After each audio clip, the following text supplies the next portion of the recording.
Hello everyone, welcome to our channel. बच्चों, आज की क्लास में हम क्लास 7th इंग्लिश की यूनिट 4 का लास्ट चैप्टर करेंगे, जिसका नाम है कनकरिंग दी समिट। कनकरिंग मींस विजय पाना, जीत हासिल करना, और समिट मींस शिखर। तो शिखर पर कौन पहुंचा, ये इस चैप्टर में देखेंगे। इससे पहले ये एक्टिविटी करते हैं। Identify the activities represented by the icons given below. Share your answers with your classmates and the teacher. इस आइकन में हैंग ग्लाइडिंग दिखाई हुई है, ये देखो, ये हवा में लटकते हुए ग्लाइड करते हैं इसमें। नेक्स्ट माउंटेन बाइकिंग, और ये है रॉक क्लाइंबिंग, ये है राफ्टिंग। राफ्टिंग तो आप प्रीवियस चैप्टर में पढ़ चुके हैं। Next work in pairs and discuss the following questions. Question number 1, why do you think people undertake the activities identified above. आपको क्या लगता है कि लोग ये ऊपर जो दी हुई एक्टिविटीज हैं ये क्यों करते हैं? ये एक्टिविटीज एडवेंचर के लिए, एक्साइटमेंट, फिटनेस या फिर स्ट्रेस रिलीफ के लिए कर सकते हैं, या फिर किसी को जैसे ऊंचाई से डर लगता है या किसी भी एक्टिविटी को करने में डर लगता हो तो वो अपने डर को काबू पाने के लिए भी ये एक्टिविटीज करते हैं। तो इसका आंसर लिखते हैं, people often undertake these activities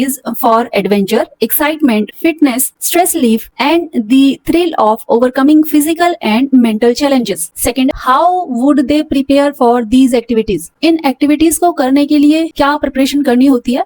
इसका आंसर लिखते हैं, preparation involves both physical and mental training, acquiring the right equipment, and sometimes learning specific safety techniques. For example, hang gliding requires lessons, equipment checks, and knowledge of weather conditions. Next है mountain biking needs practice on various terrains, a helmet, and a well-maintained bike. Rock climbing requires strength training, proper gear, learning rope handling, and safety drills.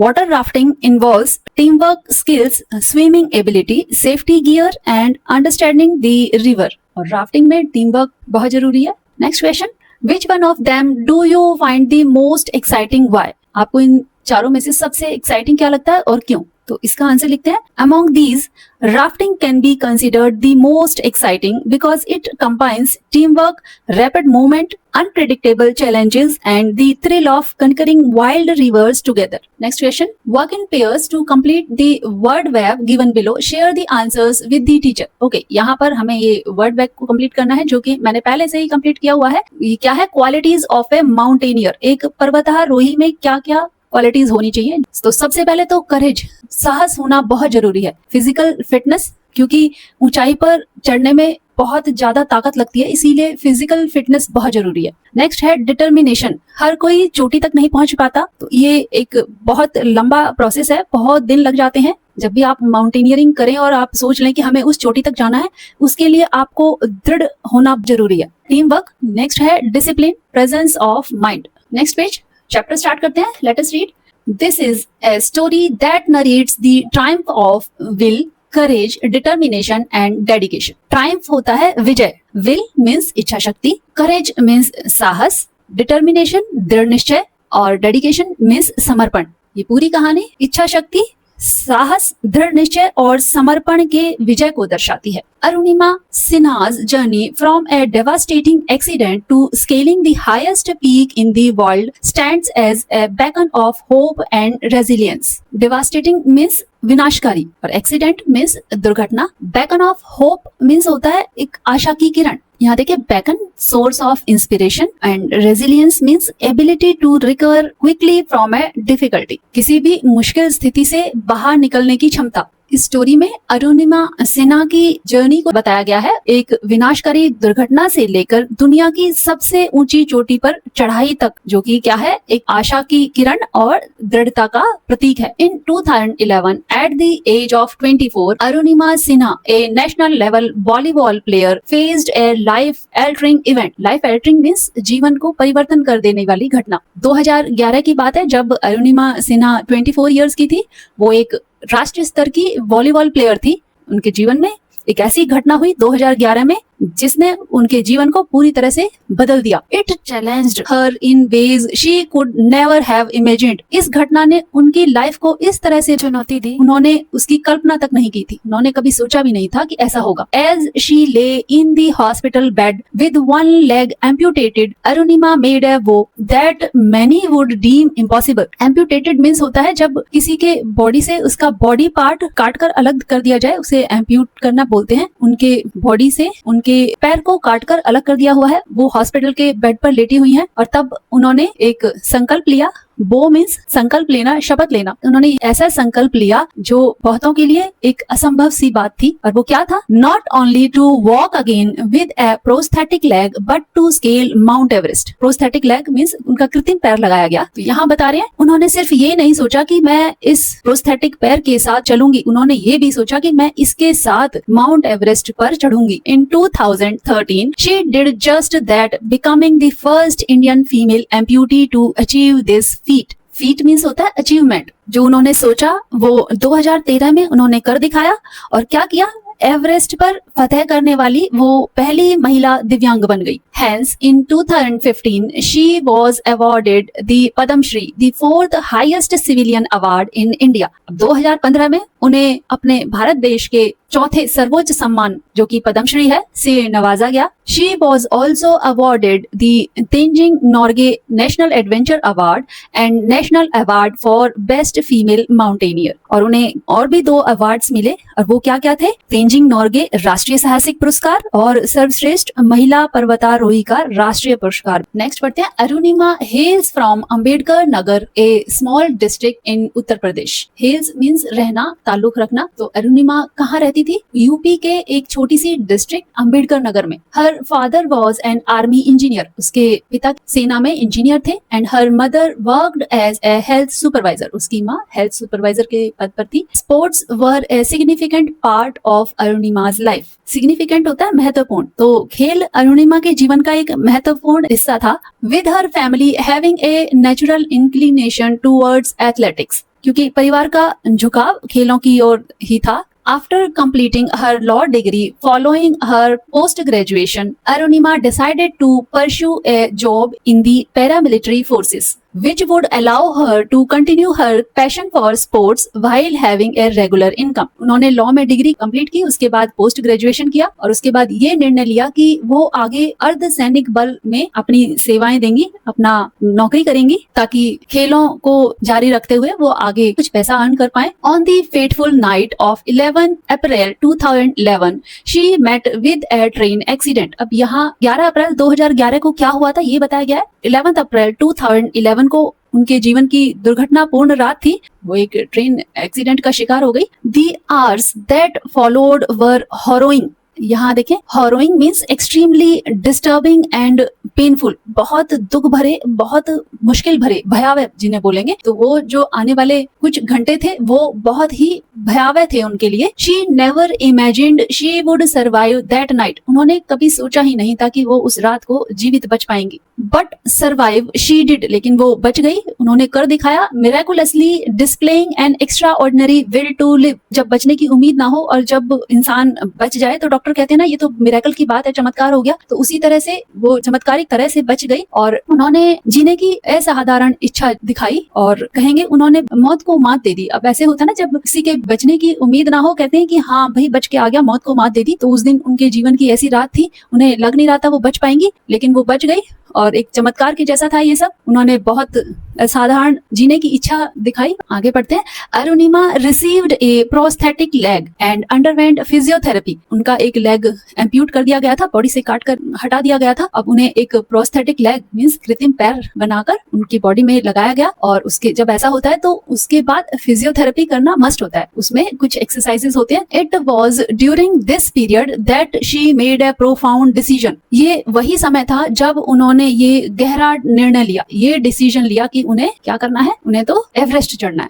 Inspired by an article about Mount Everest, she resolved to conquer the highest peak in the world. और उसी समय पर mount Everest के बारे में उन्होंने एक लेख पढ़ा और उससे वो इतना प्रेरित हुई, उन्होंने ये संकल्प ले लिया कि वह दुनिया की सबसे ऊंची चोटी माउंट एवरेस्ट पर चढ़ेंगी। टू परस्यू हर एम्बिशंस, अपने लक्ष्य को पाने के लिए Arunima Sinha completed a basic mountaineering course at the Nehru Institute of Mountaineering in Uttarkashi. अपने लक्ष्य को पाने के लिए उन्होंने पर्वतारोहण का एक कोर्स किया। कहाँ से? नेहरू इंस्टीट्यूट ऑफ माउंटेनियरिंग, जो कि उत्तरकाशी में है। वहां से, followed by 18 months of rigorous training. Rigorous होता है सीवियर। कोर्स कंप्लीट करने के बाद उन्होंने 18 महीने की कड़ी ट्रेनिंग ली। ट्रेनिंग मीन्स होता है प्रशिक्षण। उसमें ये सिखाया गया होगा कि एवरेस्ट पर चढ़ने के लिए क्या क्या चीजें नेसेसरी होती है और कैसे सर्वाइव किया जाता है, क्योंकि हर कोई एवरेस्ट पर नहीं चढ़ पाता है। Arunima approached Bachendri Pal, the first Indian women to summit Everest, to guide her in the endeavor.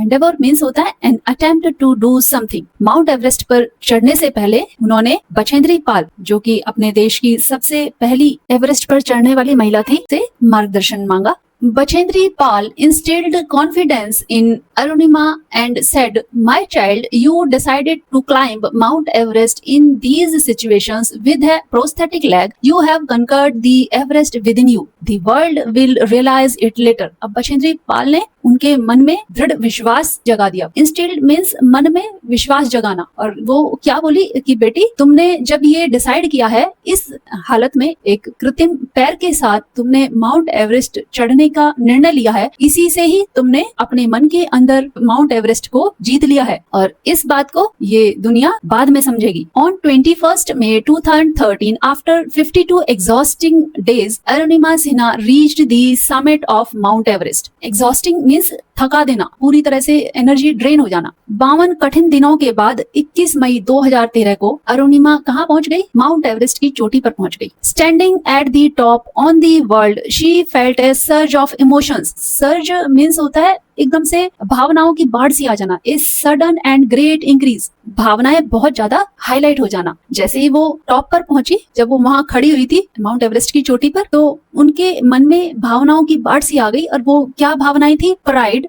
Relief and N overwhelming sense of achievement. Pride means गर्व, रिलीफ राहत, अचीवमेंट उपलब्धि। तो किस तरह की भावनाएं उनके अंदर जोर मार रही थी? गर्व, राहत और अपार उपलब्धि की भावनाएं उन्हें महसूस हो रही थी। She displayed the Indian flag at the summit and left behind a photograph of her idol Swami Vivekananda, whose teachings had inspired her throughout the journey. Teachings means होता है शिक्षाएं। वो स्वामी विवेकानंद को अपना आइडियल मानती थी। 52 दिनों तक जो उनकी शिक्षाएं थी, उनकी टीचिंग्स थी, उन्हीं से वो प्रेरित होती रही। तो क्या बता रहे हैं? उन्होंने वहां पर चोटी पर माउंट एवरेस्ट की भारतीय तिरंगा लहराया और अपने प्रेरणा स्रोत स्वामी विवेकानंद की तस्वीर वहां छोड़ दी। अरुणिमा's feat did not end with Everest. Arunima की जो उपलब्धि थी वो केवल यहीं तक समाप्त नहीं हुई। By July 2016, she had summited 7 peaks in Europe, Africa, Australia, south America, north America end of course mount Everest in Asia. 2016 तक उन्होंने यूरोप, अफ्रीका, ऑस्ट्रेलिया और दक्षिण America, Uttar America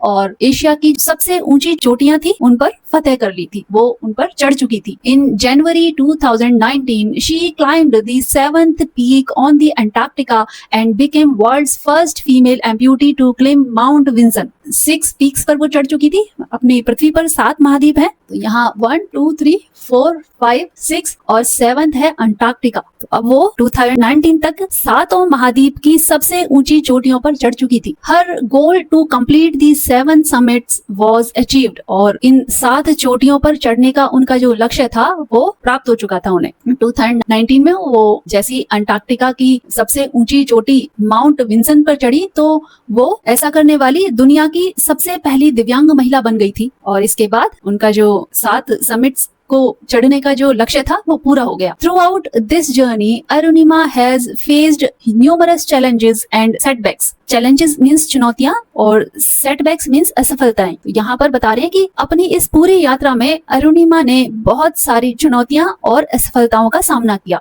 Yet her story is not just about physical endurance but also about mental fortitude and the power of positive mindset। यहाँ देखें, endurance means होता है ability to continue doing something difficult for a long time। किसी मुश्किल काम को काफी लंबे टाइम तक करने की क्षमता। ये क्या है? ये शारीरिक सहन शक्ति को दर्शाता है। और फोर्टिट्यूड मीन्स होता है करेज ओवर ए लॉन्ग पीरियड, लंबे समय तक साहस का प्रदर्शन करना, मीन्स अपने मन में भी एक मानसिक दृढ़ता बनाए रखना। और पॉजिटिव माइंडसेट मीन्स होता है सकारात्मक सोच। तो क्या कह रहे हैं, उनकी कहानी सिर्फ शारीरिक सहन शक्ति की नहीं है बल्कि मानसिक दृढ़ता और सकारात्मक सोच की ताकत की भी है। यहाँ पर देखो 7 महाद्वीपों की 7 चोटियां हैं, 7 summits, Antarctica, Vinson, Europe, Elbrus, North America, Denali, Asia, Everest, और यहाँ पर South America, Africa, Kilimanjaro, Australia, सबकी यहाँ पर 7 चोटियों के नाम लिखे हुए हैं जो कि अरुणिमा सिन्हा ने फतेह की हैं, वो उन पर चढ़ चुकी हैं। आगे बढ़ते हैं। Her message is simple yet profound, उनका संदेश बहुत सरल है पर गहरा है। नेवर गिव अप, कभी हार मत मानो, एंड वर्क हार्ड, और कड़ी मेहनत करो। Always remember your goal and work on it, हमेशा अपने लक्ष्य को याद रखो और उस पर काम करो। Arunima's autobiography born again on the mountain, autobiography means आत्मकथा, अरुणिमा की आत्मकथा क्या नाम है, born again on the mountain, a story of losing everything and finding it back, यहाँ तक इसका नाम है। Records her incredible journey to the top of the world, उनकी इस आत्मकथा में उनकी इस अविश्वसनीय यात्रा को दर्ज किया गया है। इनक्रेडिबल मीन्स अविश्वसनीय। It is a story of triumph over adversity and testament to the human spirit's capacity to rise above the most challenging circumstances. Adversity means a difficult situation, बहुत मुश्किल भरी स्थिति, और testament means proof। तो उनकी जो ये ऑटोबायोग्राफी है ये साबित करती है, ये प्रूफ करती है कि इंसान का मनोबल सबसे कठिन हालातों में भी ऊपर उठ सकता है। किसी के साथ ऐसा हो जाए कि उनका एक पैर काट दिया जाए, बहुत कम ऐसे लोग होते हैं जो इतना साहस दिखा पाए कि वो एक पैर से चलने के साथ साथ माउंट एवरेस्ट को फतेह करने का निश्चय कर ले। नेक्स्ट पढ़ते हैं। She was conferred with the honorary doctorate by the University of Strathclyde, Glasgow, UK. Glasgow UK की यूनिवर्सिटी ऑफ स्ट्रेथक्लाइड ने उन्हें डॉक्टरेट की उपाधि प्रदान की। In her words, failure is not when we fall short of achieving our goals, उनके शब्दों में असफलता तब नहीं होती जब हम अपने लक्ष्य को पाने से पीछे रह जाएं। It is when we don't have goals worthy enough, असफलता तब होती है जब हमारे पास लक्ष्य ही योग्य नहीं होता, मतलब हम अपना गोल ही हाई सेट नहीं करते हैं। Never forget your goal, respect it, अपने लक्ष्य को कभी ना भूलें, उसका सम्मान करें, वर्क हार्ड, मेहनत करें, and you will be the winner, और तुम विजेता बनोगे। Doctor Arunima Sinha has not only conquered mountains but has also won people's heart the world over, inspiring them to reach their own summit. Doctor Arunima Sinha ने न केवल पर्वतों को ही फतेह किया बल्कि दुनिया भर के लोगों के दिलों को भी जीत लिया और उन्हें अपने अपने शिखर तक पहुंचने के लिए प्रेरित किया। तो इसी के साथ बच्चों चैप्टर एक्सप्लेनेशन कंप्लीट हुआ। नेक्स्ट वीडियो में हम इसके क्वेश्चन आंसर्स करेंगे। चैनल को लाइक, शेयर, सब्सक्राइब करना ना भूलें।